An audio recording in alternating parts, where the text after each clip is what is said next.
macam mana adik-adik berucap dekat atas pentas. Okey. Assalamualaikum dan salam sejahtera. Laporan khas kali ini memberi tumpuan kepada keselamatan jalan raya ketika musim hujan yang sering menjadi punca kemalangan serius akibat darah licin dan jarak peringatan yang terhad. Jabatan Meteorologi Malaysia menjangkakan hujan lebat akan terus melanda ke beberapa negara sepanjang Jun dan Julai. Dalam keadaan ini, semua pengguna jalan raya dinasihatkan agar lebih berhati-hati. Statistik menunjukkan peningkatan 23% kemalangan jalan raya yang berlaku ketika hujan. Ini kerana jalan menjadi licin, sistem brek tidak berfungsi dengan optimum dan pemandu gagal mengawal kenderaan dengan baik. Dalam satu kejadian di Lebuh Raya Pantai Timur, sebuah kereta terbabas dan melanggar penghadang jalan raya selepas gagal membrek di kenderaan yang basah. Mujur pemandunya sempat keluar sebelum kenderaan terbakar. Antara langkah-langkah pencegahan yang disarankan termasuklah: yang pertama, memastikan tayar dalam keadaan baik. Yang kedua, menjaga jarak dengan kenderaan hadapan. Yang ketiga, mengurangkan kelajuan. Dan yang keempat, menghidupkan lampu hadapan walaupun pada waktu siang. Hujan bukanlah alasan untuk cuai. Sebaliknya, ia memberi peringatan kepada kita untuk lebih berjaga-jaga. Pandulah dengan tenang dan bertanggungjawab. Lebih-lebih lagi dalam keadaan cuaca yang tidak menentu. Dengan itu, sekian berita dari saya, Arisa Arena dari DHTV.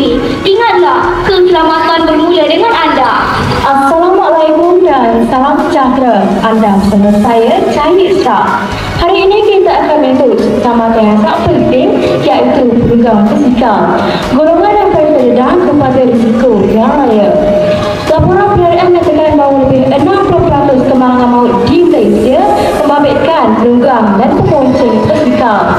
Antara punca utama termasuklah tidak memakai lampu kenderaan dengan betul, penunggang secara bahaya dan melanggar lampu isyarat.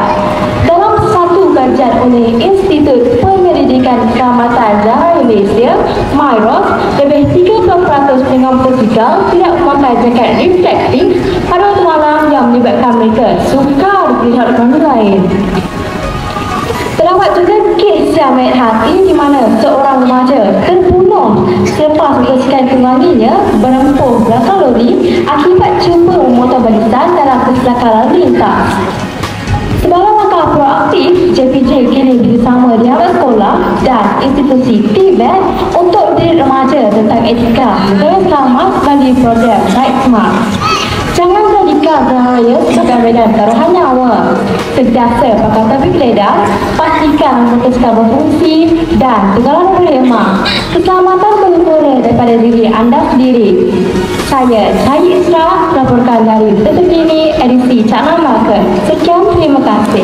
Assalamualaikum dan salam sejahtera. Anda bersama saya, Ariana Raisha, melaporkan berita lalu lintas negeri Melaka. Pada pagi ini, keadaan trafik di sekitar kawasan sekolah dan pusat bandar Melaka didapati agak sibuk, terutamanya di jalan-jalan utama seperti Jalan Tumperak, Jalan Bukit Baru dan Lebuh Aikro. Pihak polis trafik telah dikerahkan untuk membantu melancarkan aliran kenderaan, terutamanya semasa waktu puncak persekolahan. Di kawasan sekolah, ibu bapa diingatkan agar sentiasa mematuhi arahan pengawal keselamatan dan tidak meletakkan kenderaan di kawasan larangan. Tindakan ini penting bagi memastikan keselamatan murid-murid semasa waktu datang dan pulang sekolah. Sementara itu, di kawasan pusat membeli belah termasuklah di Kimbang Melaka, aliran trafik dijangka meningkat menjelang hujung minggu ini. Orang ramai dinasihatkan supaya merancang perjalanan lebih awal dan menggunakan pengangkutan awam sekiranya perlu. Dalam perkembangan lain, pihak berkuasa ingin mengingatkan semua pengguna jalan raya agar sentiasa memakai talipikat geledah, mematuhi had laju dan tidak menggunakan telefon bimbit semasa memandu. Pengguna motosikal pula diwajibkan untuk memakai topik geledah dengan betul. Akhir kata, marilah kita bersama-sama menjadi pengguna jalan raya yang berhemah dan bertanggungjawab. Ingatlah, keselamatan jalan raya adalah tanggungjawab kita bersama.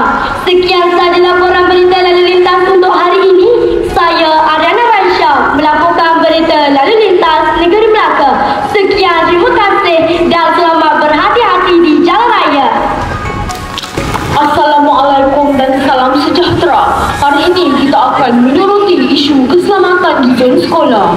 Setiap hari, ribuan murid melintasi jalan raya untuk ke sekolah. Namun begitu, statistik menunjukkan bahawa kemalangan di kawasan sekolah meningkat sebanyak 12% pada tahun 2024. Ramai pemandu didapati tidak mematuhi had laju 30 km per jam yang ditetapkan. Malah, ada memotong kenderaan lain walaupun di kawasan lintasan berjalan kaki.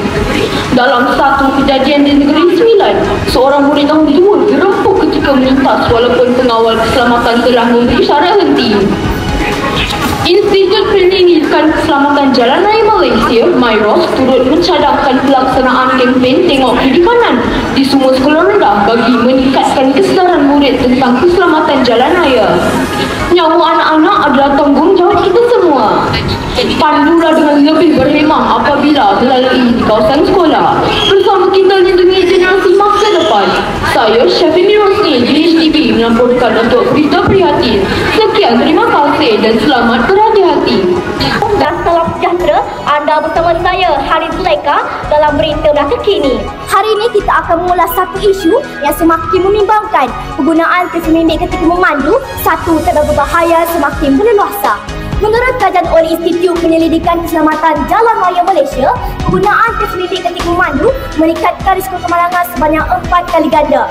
Meskipun kesedaran terhadap bahaya ini tinggi, masih ramai lagi yang leka dengan tablet penata media sosial atau memandu mesej ketika memandu.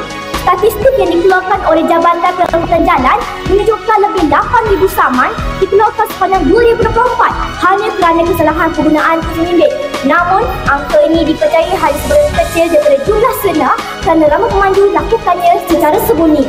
Dalam satu insiden di Shah Alam, seorang pemandu wanita melanggar bahagian lori kerana asyik mengambil video semasa memandu.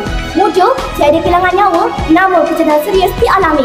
Kerajaan kini sedang meneliti penggunaan teknologi enhanced detection seperti yang dilaksanakan negara maju yang boleh mengesan penggunaan telefon bimbit walaupun tidak menggunakannya secara langsung. Ingatlah, satu sayang kelupaan boleh menyebabkan tragedi sepanjang hayat. Gunakan teknologi secara berhemah. Nyawa lebih berharga daripada satu mesej. Saya, Hanis Zulaika melakukan berita belakang kini. Pandulah dengan berhemah dan jangan biarkan telefon bimbit menjadi punca tragedi.